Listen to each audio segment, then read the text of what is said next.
എല്ലാവർക്കും അറിയുന്ന പോലെ തങ്കമണി റിലീസിലേക്ക് എത്തുകയാണ്. കഴിഞ്ഞ 2 ദിവസമായി നിങ്ങൾ തരുന്ന ട്രമൻഡസ് സപ്പോർട്ട്, അതിൽ എന്താണ് പലർക്കും സമയം കിട്ടാത്തവരുണ്ട്, അങ്ങനെ പല പ്രശ്നങ്ങളുണ്ട്. അത് നിങ്ങൾ മനസ്സിലാക്കുമെന്ന് വിചാരിക്കുന്നു. എന്നാലും ഏറെക്കുറെ പ്രധാനപ്പെട്ട ആളുകളൊക്കെ ഉണ്ടെന്ന് കരുതുന്നു. ഇവർക്കൊക്കെ നമ്മുടെ സിനിമയെക്കുറിച്ച് എന്താണ് പറയാനുള്ളത്, ഇവർക്കൊക്കെ മറ്റു കാര്യങ്ങൾ എന്താണ് പറയാനുള്ളത് നോക്കാം. ദിലീപേട്ടൻ നമുക്ക് പറയാം. അല്ല, തുടങ്ങി ഞാൻ തുടങ്ങി. എല്ലാവർക്കും നമസ്കാരം. നമ്മൾ ഇടയ്ക്കിടയ്ക്ക് ഇങ്ങനെ കണ്ടുകൊണ്ടിരിക്കുന്നുണ്ട് ഓരോരോ സിനിമകളൊക്കെ ആയിട്ട്. നിങ്ങൾ എങ്ങനത്തെ സിനിമകളാണ് എന്നുള്ളത് ജനമധ്യത്തിലേക്ക് എത്തിക്കുന്ന ആളുകളാണ് വലിയ സമയം. ഇത്തവണ നമ്മൾ കാണുന്നത് തങ്കമണി എന്ന സിനിമയുടെ റിലീസിനോടനുബന്ധിച്ച് നമ്മളിവിടെ എല്ലാവരും കൂടിയിരിക്കുകയാണ്. മാർച്ച് 7-നാണ് റിലീസ് ചെയ്യാൻ ഉദ്ദേശിക്കുന്നത്. 1986 സംഭവിച്ച തങ്കമണി സംഭവം കേരള സമൂഹത്തിൽ ഞെട്ടിച്ച ഒരു സംഭവം തന്നെയാണ്. അന്ന് ഒരു ഗവൺമെന്റിനെ താഴെ ഇറക്കുകയും പിന്നീട് പുതിയൊരു ഗവൺമെന്റ് ഉണ്ടാവുകയും ഒക്കെ ചെയ്തൊരു മനുഷ്യ സമൂഹത്തെ ഞെട്ടിപ്പിച്ചൊരു സംഭവം തന്നെയായിരുന്നു. ആ സമയത്ത് നമ്മളൊക്കെ കോളേജ് പഠിക്കുന്ന കാലമാണ്. അതുകൊണ്ട് പത്രങ്ങളിലൂടെ വാർത്തകളിലൂടെ മാത്രമേ തങ്കമണിയാന്ന് അറിഞ്ഞിരുന്നത്. പക്ഷെ ഈ സിനിമയുടെ കഥാ ചർച്ചയും ഈ സിനിമയിലേക്ക് എത്തിയപ്പോഴാണ് തങ്കമണി എന്ന ഗ്രാമത്തിന്റെ വേദന കൂടുതൽ ആഴത്തിൽ മനസ്സിലായത്. ഇതൊരു റിയൽ ഇൻസിഡന്റിനെ ബേസ് ചെയ്തുണ്ടാക്കിയ ഈ സിനിമ ഫിക്ഷനോട് മിക്സ് ചെയ്തിട്ടുള്ളൊരു സിനിമ തന്നെയാണ്. 2 കാലഘട്ടമുണ്ട്. 2 കാലഘട്ടത്തിൽ അഭിനയിച്ചിരിക്കുന്ന കലാകാരന്മാരും കലാകാരികളുമാണ് ഇവിടെ ഇരിക്കുന്നത്. ഇതിലെല്ലാവരും നിങ്ങൾക്ക് പരിചയമുണ്ട്. നമുക്ക് ഇവിടെ എടുത്തു പറയേണ്ട ഒരു വിഷയം എന്ന് പറഞ്ഞിട്ടുണ്ടെങ്കിൽ തമിഴ്, കന്നഡ, തെലുങ്കു സിനിമകളിൽ വളരെ സജീവമായ അവിടുത്തെ ഏറ്റവും വലിയ ഹീറോയിൻസിൽ ഒരാളാണ് പ്രണീത സുഭാഷ്. നമ്മുടെ ഈ സിനിമയിൽ വന്ന് വളരെ ശക്തമായിട്ടുള്ളൊരു കഥാപാത്രത്തെയാണ് ചെയ്തിരിക്കുന്നത്.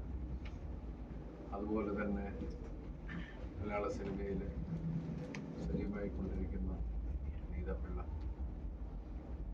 ഇതിൽ മറ്റൊരു കഥാപാത്രമാണ്. ഞാൻ ഇവരെ രണ്ടുപേരും ആദ്യം പരിചയപ്പെടുത്താം, അത് കഴിഞ്ഞിട്ട് മറ്റുള്ളവരുണ്ട്. ഇതിൽ വളരെ എനിക്ക് പ്രത്യേകം അറിയാം, എന്നോടുള്ള ഇഷ്ടം കൊണ്ട് തന്നെയാണ് അജ്മൽ ഈ സിനിമയിൽ വന്ന് ഒരു പ്രധാന കഥാപാത്രം.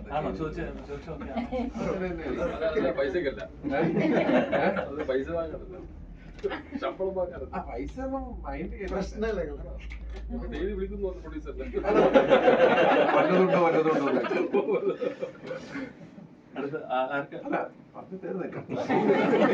കിട്ടിയ ചാൻസ് അല്ല അപ്പോ കളഞ്ഞില്ല. അപ്പൊ അജ്മല് ശരിക്കും പറഞ്ഞിട്ടുണ്ടെങ്കിൽ 2 കൺട്രീസിലാണ് ഞങ്ങൾ ഒരുമിച്ച് അഭിനയിച്ചത്. ഈ സിനിമയില് അവരിവിടെ ഇല്ല. മനോജ് കെ ജയൻ, സിദ്ദിഖും മനോജിയും നേരത്തെ തുടങ്ങി പല സിനിമകളിൽ ഞങ്ങൾ ഒരുമിച്ച് അഭിനയിക്കുകയൊക്കെ ഉണ്ടായതാണ്. എനിക്ക് ഈ സിനിമയില് മറ്റു ആളുകൾ കൂടുതൽ പുതിയ കോപ്പാണ്. പിന്നെ അമ്പിയ ചേച്ചി പുള്ളിക്കാരത്തി ഒരുമിച്ച് ഒരുപാട് സിനിമകൾ ഞാൻ അഭിനയിച്ചിട്ടുണ്ട്. സ്മിനു ഒരുമിച്ച്, സത്യനാഥൻ, പിന്നെ ഇവര് ശിവകാമിയും സുദേവൊക്കെ നമുക്ക് പുതിയ ആൾക്കാരാണ്. സംവിധായകൻ എനിക്ക് പുതിയ ആളാണ്. പിന്നെ രമ്യ കോടതി സംശയം ബാലമക്കിൽ അഭിനയിച്ചിട്ടുണ്ട്. മാളവികയും പുതിയതാണ്. അസീസ് നമ്മൾ ആദ്യമായിട്ടാണ്. രമേശ് ചേട്ടൻ പിന്നെ വോയിസ് സത്യനാഥൻ. അപ്പൊ ഇവരൊക്കെ ആയിട്ടുള്ള സൗഹൃദവും ഈ സിനിമയുടെ വരവിനെ കുറിച്ച് സംസാരിക്കാനാണ് നമ്മളോട് കൂടിയിരിക്കുന്നതെന്ന് പറഞ്ഞു കഴിഞ്ഞു. ഈ സിനിമ ഞാൻ ചെയ്ത ആബേൽ ജോഷോ മാർട്ടൻ എന്ന കഥാപാത്രത്തിലൂടെയാണ് തങ്കമണി എന്ന നമ്മുടെ നാടിന് നൽകിയ സംഭവത്തിലേക്ക് ഈ സിനിമ ഒരു സിനിമയാവുന്നത്.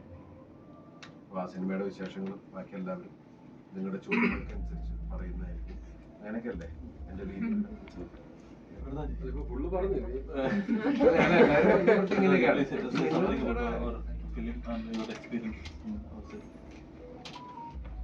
എല്ലാവർക്കും നമസ്കാരം.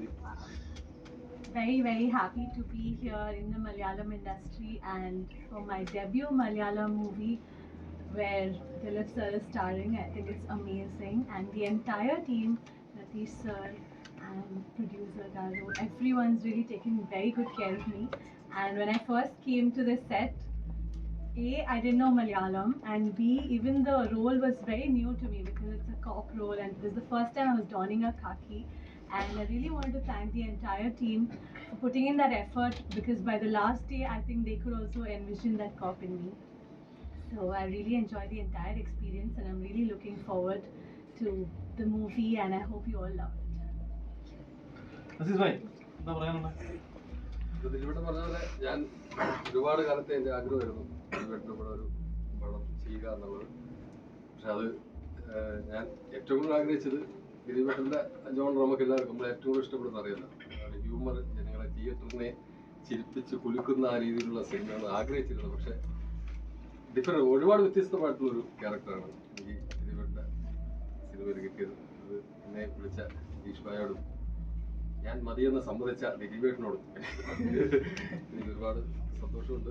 മാത്രമല്ല ഇപ്പോൾ ദിലീപേട്ടൻ പറഞ്ഞ പോലെ 96 നടക്കുന്ന ഒരു 86 നടക്കുന്ന ഒരു സംഭവമായിരുന്നു. ആ കഥയെ ആസ്പദമാക്കിക്കൊണ്ട് ഇപ്പോൾ ഒരുപാട് പ്രശ്നങ്ങൾ ഉണ്ടാക്കി, അതായത് ഒരു രാഷ്ട്രീയത്തിന് ഒരു ഭരണകൂടം തന്നെ മാറ്റിമറിച്ച ഒരു സംഭവമാണ്.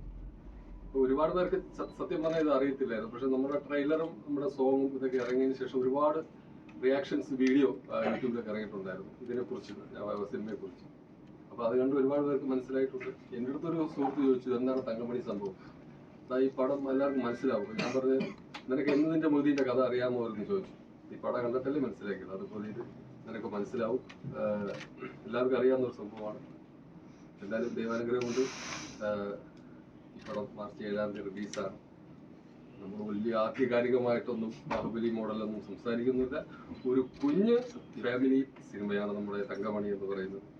എല്ലാവരും ഇത് കൈനീട്ടി സ്വീകരിക്കുന്നു. ഇപ്പോൾ മലയാള സിനിമയെ കൈനീട്ടി സ്വീകരിച്ച് തിയേറ്ററിലൊന്നും സത്യം പറഞ്ഞാൽ നമുക്കൊരു ടിക്കറ്റ് കിട്ടാത്ത അവസ്ഥയിലാണ്. ആ സന്തോഷമാണ്.